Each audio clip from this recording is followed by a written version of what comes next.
Miami-Dade Animal Service. Thank you very much for being here. Thank you for having me.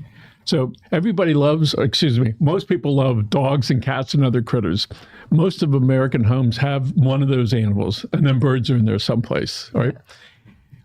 You got a tough job, right? Yeah. And we know where it's sort of been, but let's look to the future. This is almost 2026. It's around the corner. So let's look down the road 2 years and 5 years and perhaps 10 years down the road. Tell us where animal service is going to be. Well, we continue to face an overpopulation crisis here in Miami-Dade County and across the country. So our goal is to get more people to participate in adoptions. We need adoptions of dogs. We need adoptions of cats. We need to empty the shelters because we know dogs and cats do not belong in a shelter. They belong in homes. They want to be with families. They're homebodies. They're social animals. So we want to reduce the shelter population so we get to a point where we're only keeping dogs and cats on a temporary basis on their way to forever homes. When so often people, think that when animals go into a facility like this, that their odds of not being euthanized is very high. But the reality is just the opposite. Well, we only euthanize in extreme circumstances. And the reasons for euthanasia in Miami-Dade County fall under safety for the community. We have to ensure that an animal that is going into a home is a safe animal.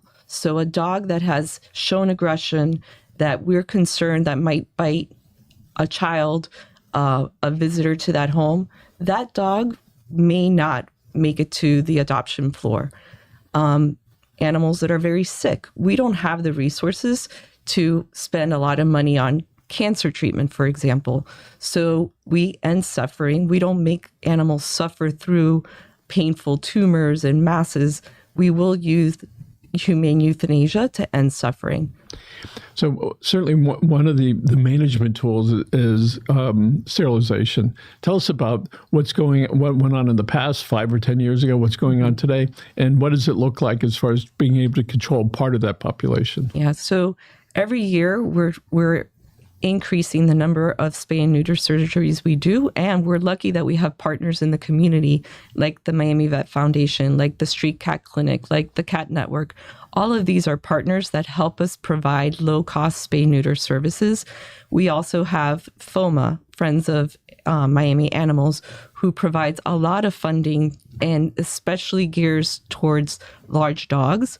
They want to decrease the large dog population by providing free spay and neuter. What we need is the community to participate. We have these low-cost services. We have many free spay and neuter events, but sometimes they're not well participated. So we want everyone to spread the word. If you own a dog, if you have a dog that is a larger dog, these events are free to use. So please come and take advantage of them. So one of the things that is happening recently is with all the peacocks running around. Yes. They're getting sterilized. Yes. And I was speaking to one of the folks from one of the cities. I said, if you don't do that, your population in a couple of years, they're going to be everywhere. Yeah. So peacocks reproduce at a higher rate than dogs and cats, maybe. But they're beautiful creatures, and we want to do what's right. Animal Services does not have any kind of responsibility over the peacock population. But, as a resident here in Miami, I am aware that they are everywhere in almost every neighborhood now. And it's great that people are using humane ways to control the population. Let's talk about outside cats. Sometimes I hear the word feral. Yeah. When I think of a feral cat, it's like it looks like a tiger almost. Yeah. But and the definition of a feral cat is what, though? Just a free-roaming cat that is not socialized. It's not used to being in a family home. And we have many of them. And we do have a robust spay and neuter program for cats. It's called TNVR, Trap, Neuter, Vaccinate, and Release, which means we will trap your cats, bring them into the shelter, sterilize them, give them vaccines, make sure they're healthy, put them back into the community. That way, they don't keep reproducing. We provide about 20,000 spay-neuter surgeries for cats in the community. And you go out into areas where there are groups of cats and you catch them up, sterilize them. How long does it take before you put them back, more or less? 2 days at max. So, and they adjust to out there again because they recognize everything.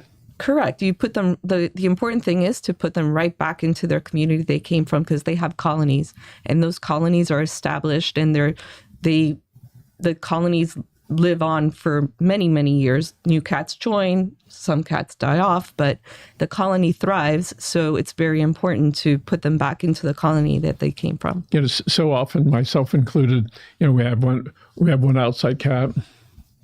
Yeah. And then you have to. Yes. And so this one in particular is blind in one eye, so she stays on our patio. And she's the only one there until it comes time for us to feed her. She has friends. She has friends that come over. Dinner guests. That's okay. And it's all good. But if people are going to feed their outside cats at their house, they should expect them that that's where they're going to be hanging out. That's right. And for the most part, it's good to have cats. They keep the rodents away.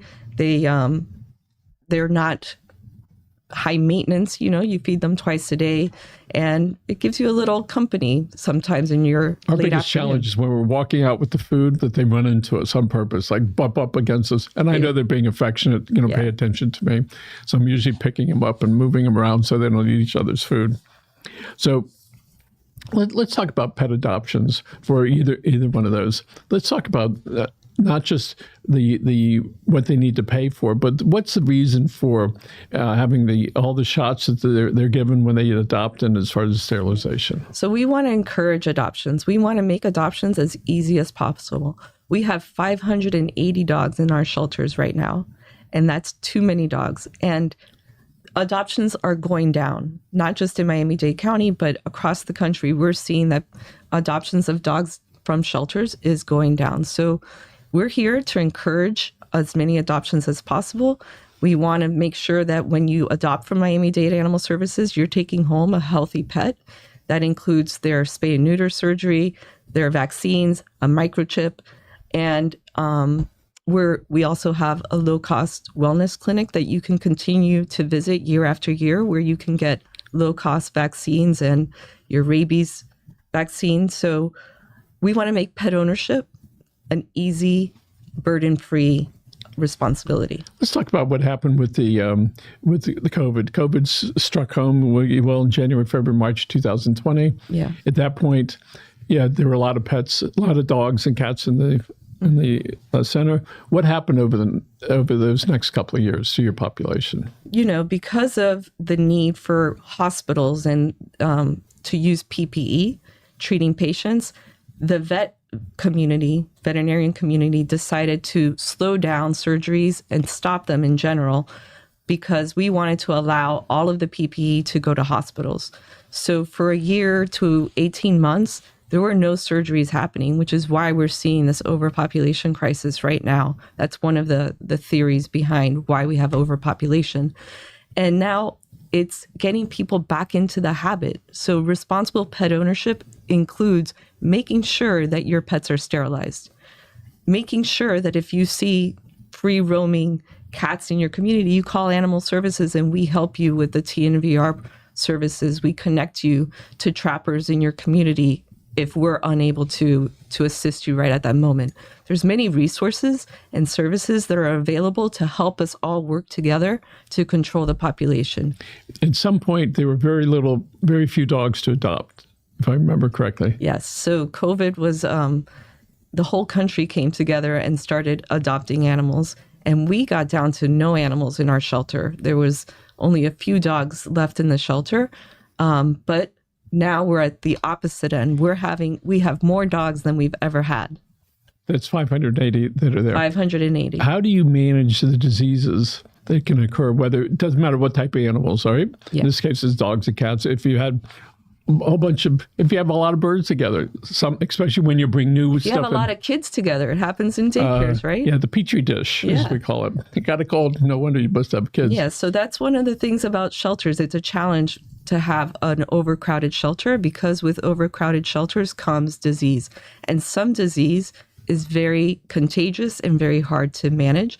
And then just like humans, some dogs are going to have severe illness, get very sick and die quickly, and some will be able to weather the upper respiratory infection and heal quickly. But overcrowded leads to disease, and no matter how well we clean and how much effort we put into it, this is something that the only way we're going to combat disease is to bring down the population. So many times in life, we're just trying to manage something. Mm-hmm. And sometimes there's a cure, but lots of times it's just trying to manage it.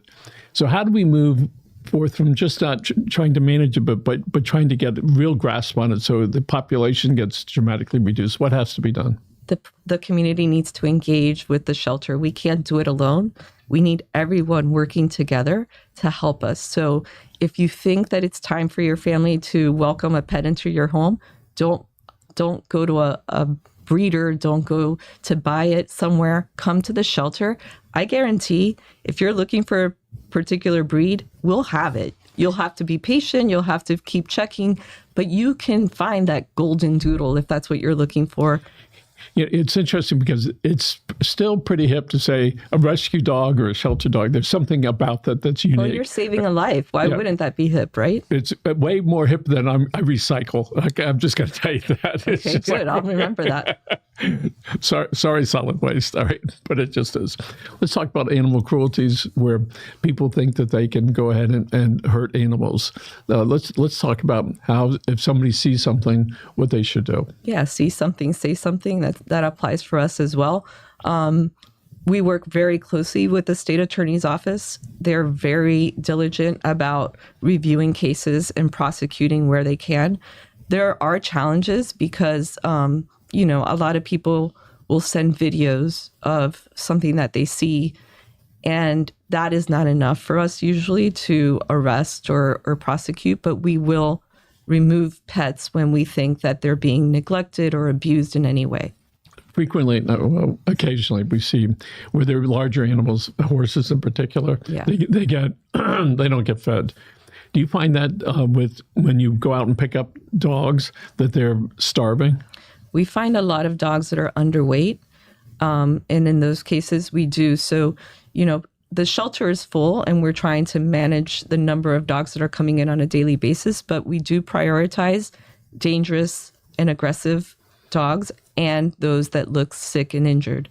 And when you get to the shelter, we do feed them 3-4 times a day just to help them start gaining that weight back. And I can happily report that the dogs in our shelter have a nice weight on them.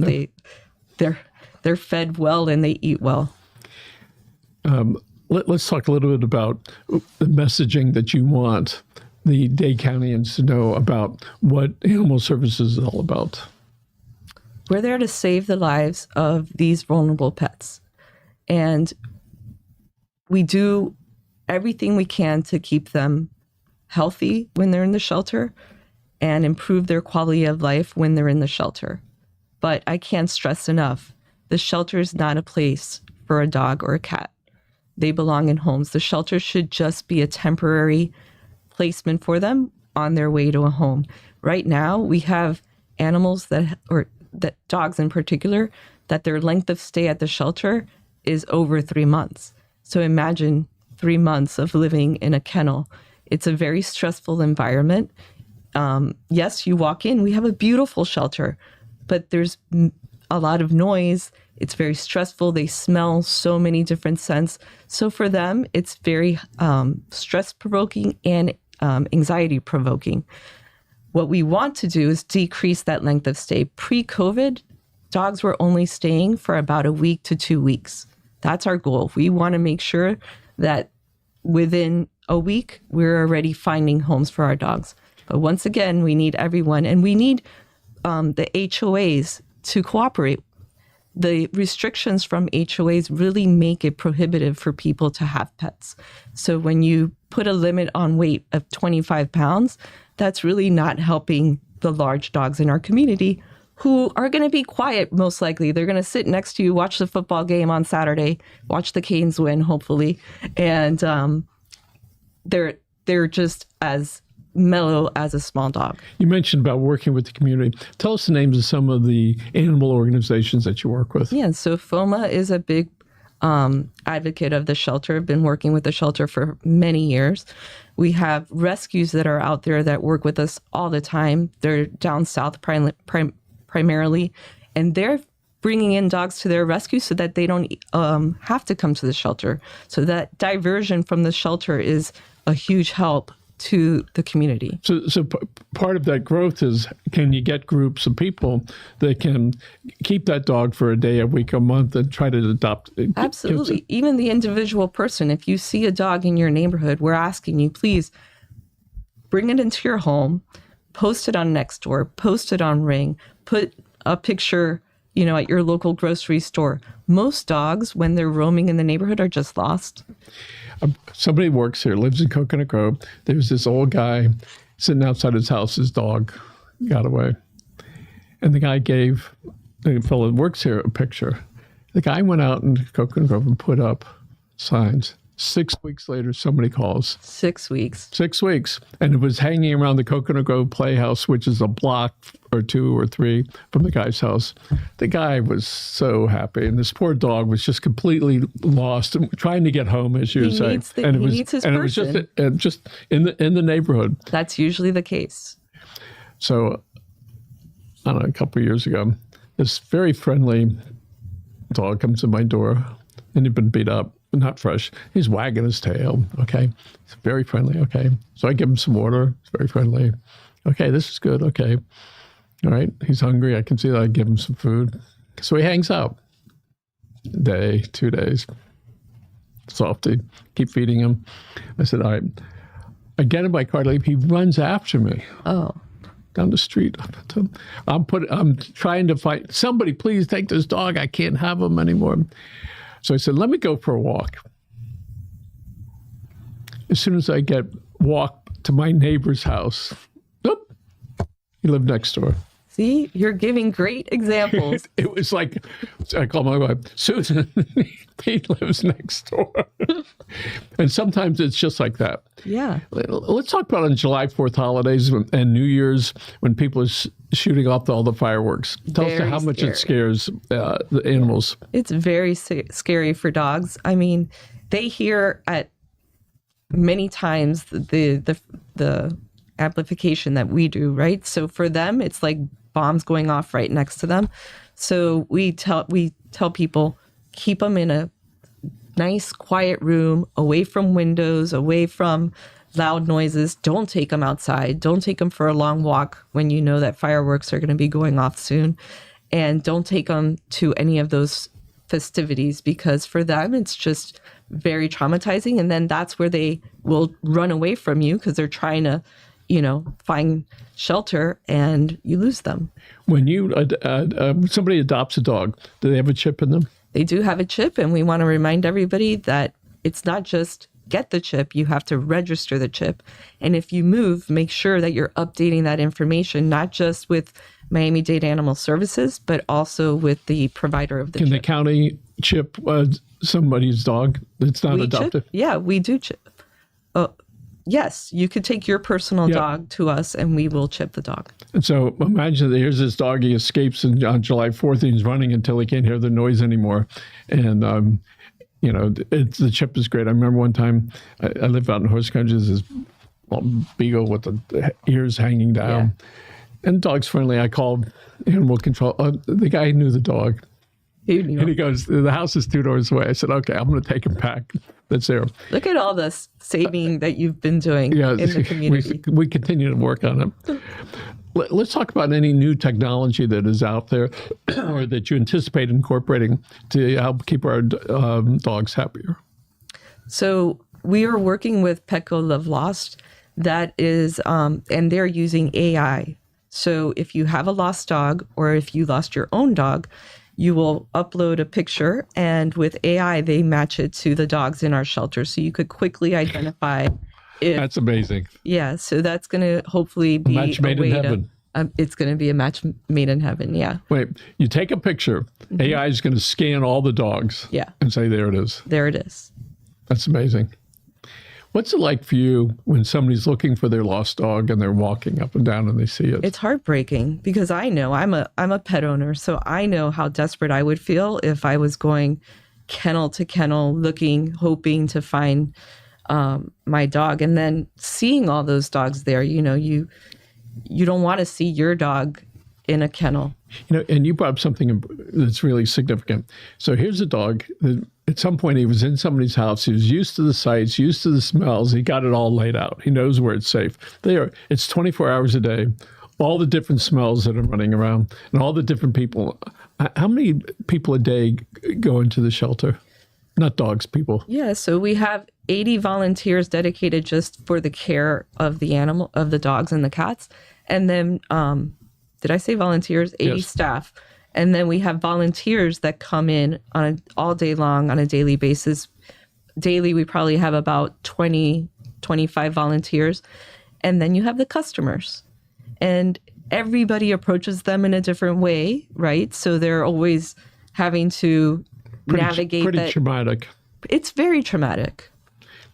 So often when we see the little kittens over there, they seem to be much friendlier because they're all playing.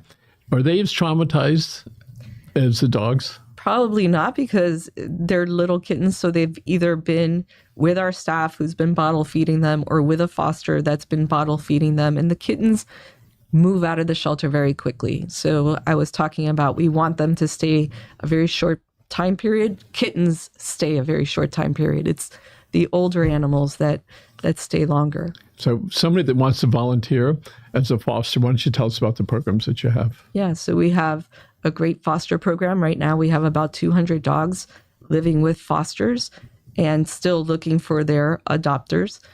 And you can just contact miamidade.gov/animals and you'll see a link there on how to become a foster, how to become a volunteer if you want to come and just walk dogs or cuddle kittens or help us give treats out to our animals. And there's many other ways that you can help. Just contact us and we'll connect you with the right job. Okay, so speaking about helping, if somebody wants to donate, all right, their time, we know how they can do that. They can call, they can figure out what works for them. They can foster or go there and volunteer. But let's talk about products or money. If somebody wants to go to a pet store and buy some stuff, what kind of stuff would you like? We always need bedding. So stuff that you could collect at home from your neighbors, beds, sheets, anything that's going to make it more comfortable for them while they're laying on the floor. We take food, collars, any kind of pet supplies, and it's easy. Just drop it off at the shelter. We have a donation area where you could drop off supplies. If you want to make a monetary donation, those donations would be used to help pets if they need more intense medical care than we can provide at the shelter. Those funds are used to send them to a special hospital or to help people, pet owners that can't afford to keep their pet due to medical expenses. We have a pet retention program that also is supported by donations. So donations could be made again at miamidade.gov/animals. There's a link there for donations. And so if somebody was at their local big pet place, they could buy a couple extra bags or cans of food and tell their little kids, we're going to take some of this over to animal services. And you're changing the life of a pet for that day. Yep. Yeah. And also hopefully that we show the little ones how you do that type of stuff. Absolutely. Getting kids engaged, as you know, is key to changing behavior. So if we get the kids involved early, learning about responsible pet ownership, learning about what it is to be in a shelter and how quickly we want to move pets out, they'll be part of the solution. And how are you going to improve the public's trust in what we are doing with our animals? Showing them that day to day, we are saving lives every day. We save so many lives, and we go to extreme measures in many cases to provide medical care. We cast legs, we cast broken bones. We do everything we can to help the pet heal and have a good quality of life. So just being transparent with the community, inviting them in. everyone that has a question about what's happening at Miami-Dade Animal Services, I invite you to visit. You can visit our Doral facility. You can visit the Medley facility that people have negative connotations about. Come and visit, because our animals are being cared by our very dedicated staff and by volunteers who are there daily, giving of their time. A couple of years ago, I remember seeing, I think it was a dachshund, a little dachshund with no back feet, no back legs. He's on a little wheelchair. And this is the dog was able to provide that dog with a great home. That's amazing. Yeah. I think you brought it here, if I remember right. Probably. And it was like amazing. Yeah. That the county, the people said, let's get that done. And then there was another dog. The previous owner had wrapped the mouth. Yeah. And he had that. Right, with tape or wire. It was really horrendous. Yeah. So you have both those stories where you save the lives of these little guys. And to see that little puppy with no feet, it wasn't no feet, it was no legs, if I remember. There was no legs, no back legs, but he's like on a little wheelchair now. Yeah. Yeah. And it was like amazing, running around like everything is good. Yeah. So here we are. This is October 2025. Where are we in a year from now? In a year from now, we have really exciting news. We have a new shelter coming. We're in the design phase right now. The shelter will be located down in Homestead, and our intent is to get closer to that community where we know there's a lot of free-roaming dogs because of the farmlands and agricultural community. So look for that. In 2027 will be the grand opening, and it's going to be a state-of-the-art shelter really geared to improving access to not just spay-neuter service, but also to adoptions. 2020, 21, when CHI went in their vans and they took the COVID shots down to Naranja and Goulds and Homestead, I was really moved that they were able to do that and take it to the people, because they couldn't come up north, or they were afraid, or they didn't have a family, or they were concerned, and they went and they did it. And that's the way I look at your new shelter. You're going to where the people are waiting, instead of waiting for the people to come where you are. Yeah, and we do that through mobile services as well. We have Wellness on Wheels. It's a medical van that goes into communities to provide free vaccines and microchips. We also have a large spay-neuter mobile unit. Right now, it's at the South Dade Government Center, providing spay-neuter services to cats and dogs. So if you're looking for services down south, go to our website where you can see the hours of operation for that spay and neuter unit down at the South Dade Government Center. So let's backtrack a little bit as far as what you did before you went to the animal services. Yeah, so before animal services, I was also a public servant, but working with children. And I was working with our kids of Miami-Dade and Monroe, who provided family services, worked with DCF to prevent children from coming into foster homes, and trying to keep families together. So how did you get into this caring business? What happened when you were younger that caused you to those two big tracks? I got my MBA from University of Miami. That MBA was in finance, and so I went straight into finance and had a great career there, but there was always something missing. I wanted to be able to look at my kids and say, this is what I'm doing. This is how I'm helping. This is how I give back. And finance wasn't giving me that fulfillment. So I went to work at Our Kids and worked my way up until I made it to the executive level. And I think we really made an impact in the community, and it made an impact on me for sure. And then I knew that I needed to stay in this public service realm. What was that little embryo many, many years ago that grew into that awareness? Do you remember when that started brewing? It started brewing. I got a bachelor's degree in psychology, and just knowing that there's people out there that need our help, and the awareness that there's a lot of gratification that comes from being of service to others. And we know in the high schools, you got to do community service. Yeah, that's a big thing now, right? And we see that they get a taste of it. And I'm glad, number one, you're in the arena, because as we get older, you start to recognize there's some things that we can do.